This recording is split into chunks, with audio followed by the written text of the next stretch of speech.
والدین کو اپنی جنت بنا لو، ماں باپ کو اپنی جنت بنا لو، ان کی دعا لے لو۔ میرے نبی نے فرمایا کاش میری ماں زندہ ہوتی۔ ماں کا خاص طور پر منشن کیا، میری ماں کیوں کہ باپ کو تو دیکھا ہی نہیں اور ماں کو دیکھا ہے 6 سال۔ میری ماں زندہ ہوتی اور میں عشاء کی نماز کے مصلی پہ کھڑا ہوتا اور میرے گھر سے میری ماں کہتی محمد، تو میں ماں کے لیے نماز توڑ دیتا۔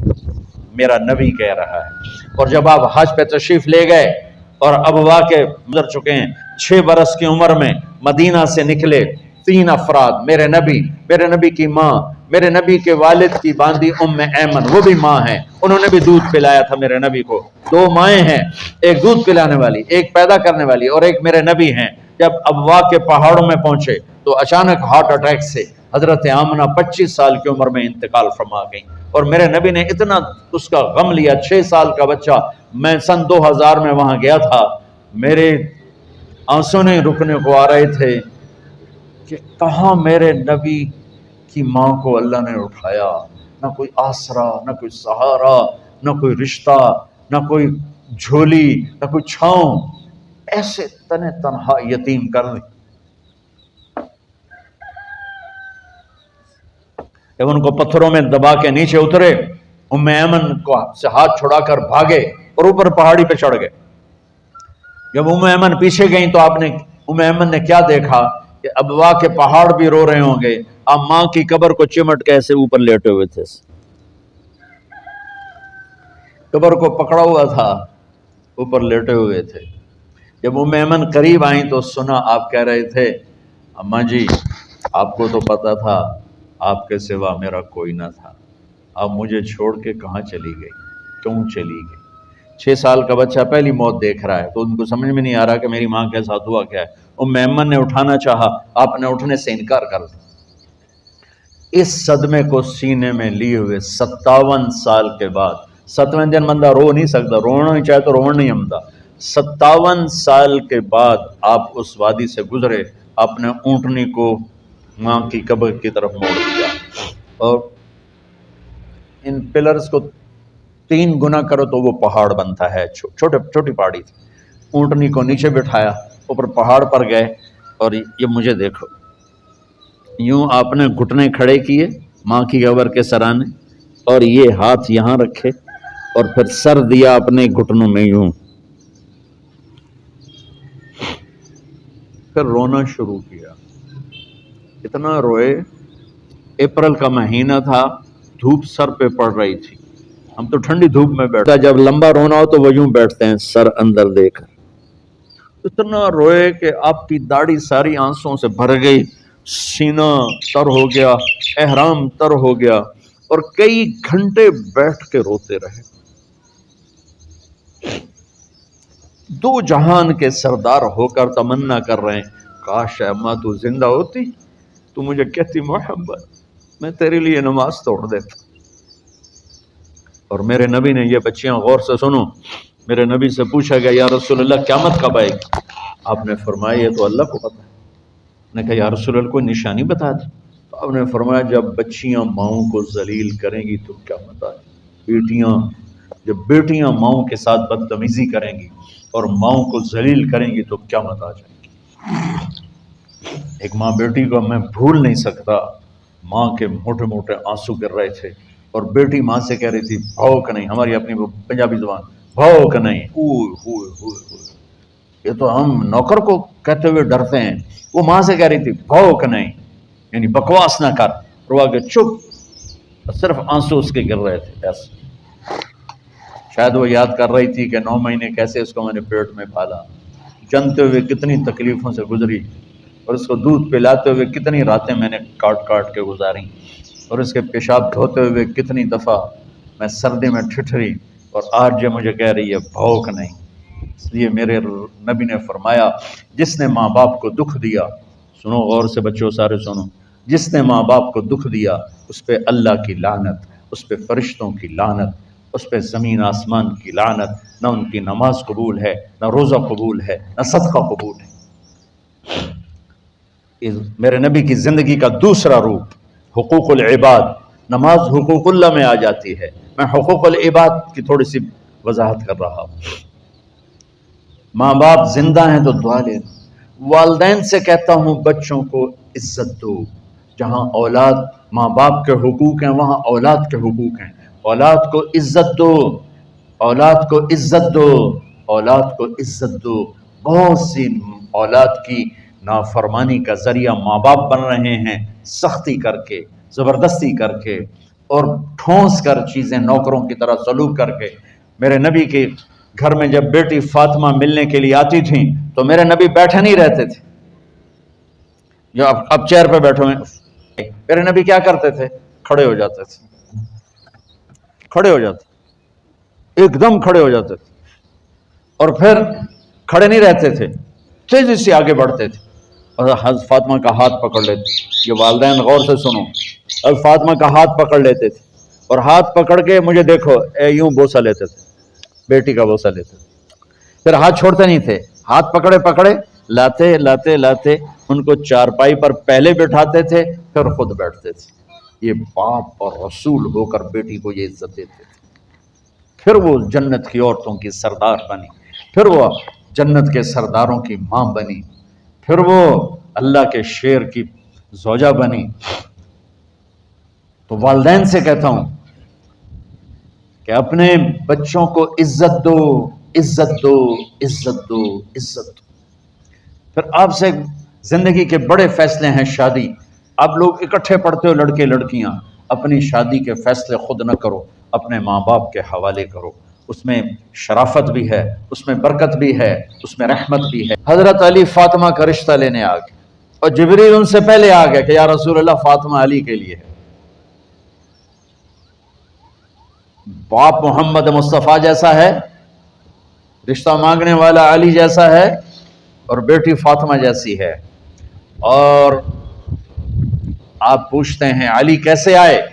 وہ شرم کی وجہ سے کچھ کہہ نہ سکے، چپ۔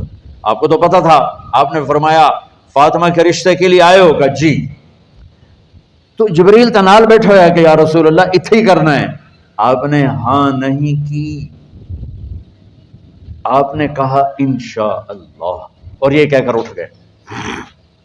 انشاءاللہ نبی کا ہاں ہی ہوتا ہے، لیکن جبریل کے آنے کے باوجود اور اللہ کے کہنے کے باوجود میرے نبی کو بھی پتا ہے کہ یہ رشتہ یہاں کاتب تقدیر نے لکھ دیا ہے، لیکن امت کو سبق سکھانے کے لیے آپ گھر تشریف لے گئے۔ بیٹی فاطمہ کہ جی یا رسول اللہ، کہ علی کا رشتہ آیا ہے، میں ہاں کر دوں؟ سبحان، میں اپنے دیہاتی بچیوں پہ مجھے رونا آ گیا کہ جنہیں پتہ ہی نہیں ہوتا سانو کہیں نال بندے پہ جانور ہے یا انسان ہے۔ جبریل آیا بیٹھا ہے، جبریل آیا بیٹھا ہے۔ اس کے بعد فاطمہ سے پوچھنے کی کیا بات ہے؟ جبریل آ کر کہہ رہا یا رسول اللہ کہہ رہا فاطمہ علی کے لیے ہے اور علی فاطمہ کے لیے ہے، اور پھر آپ کہتے ہیں بیٹی فاطمہ ہاں کر دو۔ ہماری تو آج کی بیٹیاں انکار نہیں کرتی، چپ کر کے گاں ماج طرح بن چھڑ دین کلے نال۔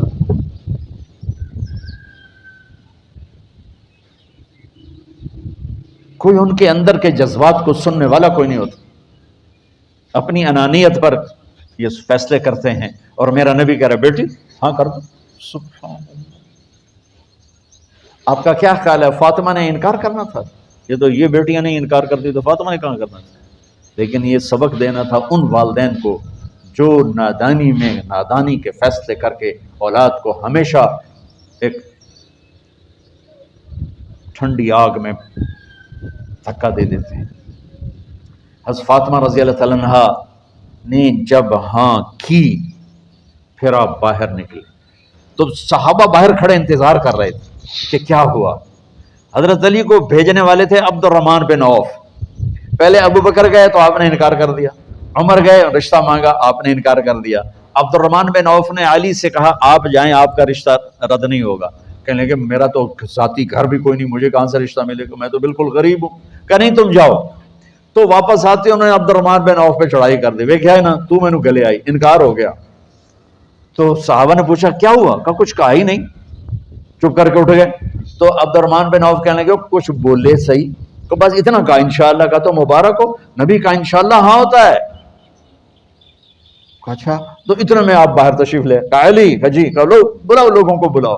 ساری مسجد بھر گئی، آپ کی ساری مسجد فل ہو گئی. آپ ممبر پہ کھڑے ہوئے علی کو سامنے بٹھایا، کہا لوگو یہ جبریل میرے پاس اللہ کا پیغام لائے ہیں کہ میں فاطمہ بنت محمد کا نکاح علی بن ابی طالب کے ساتھ کر دوں. پھر آپ نے خطبہ پڑھا اور کہا کہ علی، ہائے ہائے ہائے، میں نے فاطمہ بنت محمد کو 400 درہم مہر کے عوض تیرے نکاح میں دیا. سجدے میں چلے گئے، اللہ کا شکر کا سجدہ ادا کیا. پھر میرے نبی نے وہیں سارے مجمع کو شہد کا شربت پلایا اور تازہ کھجوریں کھلائیں. پھر جب رخصتی ہوئی تو آپ نے حضرت علی سے فرمایا کہ آپ آ کے لے جاؤ. پھر آپ نے حضرت ام سلمہ، حضرت حفصہ اور جناب حضرت عائشہ رضی اللہ تعالیٰ عنہ، ان تینوں کو بلا کر فرمایا تمہیں پتہ ہے نا مجھے فاطمہ سے کتنا پیار ہے، تو تم فاطمہ کو دلہن بناؤ، اس کی تیاری کرواؤ، اسے دلہن بناؤ. تو ان تینوں نے حضرت فاطمہ کو دلہن بنایا. پھر آپ نے حضرت علی کو پیغام بھجوایا، وہ تشریف لائے، اپنی اونٹنی لے کر آئے. حضرت عقیل ساتھ ہے، سلمان فارسی ساتھ ہے، اور دروازے پر اونٹنی بٹھائی. آپ علی کو اندر لے گئے اور یوں فاطمہ کا ہاتھ پکڑ کے علی کے ہاتھ میں دے کر فرمایا علی تمہیں نبی کی بیٹی مبارک. سبحان. پھر آپ نے کہا میری بیٹی فاطمہ، مجھے اپنے خاندان میں جو سب سے زیادہ محبوب تھا میں نے تیرا ہاتھ اس کے ہاتھ میں دے دیا ہے. والدین سے کہتا ہوں اپنے نبی کی زندگی پڑھو. میرا درد ہے کہ ہماری ثقافت میں اسلام داخل نہیں ہوا، ہمارے عبادت میں اسلام آ گیا. بہت سارا مجمع مرد عورتوں کا نمازی ہے، حاجی ہے، عمرے کرتے ہیں، لیکن ثقافت میں نبوت کی جھلک دکھائی دے، ثقافت میں اللہ کا نبی دکھائی دے، وہ نہیں ہے. زندگی بیت گئی اس انتظار میں، مدت سے لگ رہی تھی لب بام ٹک ٹکی، تھک تھک کے گر گئی نگہ انتظار آج، پتہ نہیں کب صبح ہوگی. چلو کہتے تو جائیں مجھے ہے اگرچہ بت ہیں جماعت کی آستینوں میں، مجھے ہے حکم اذان لا الہ الا اللہ.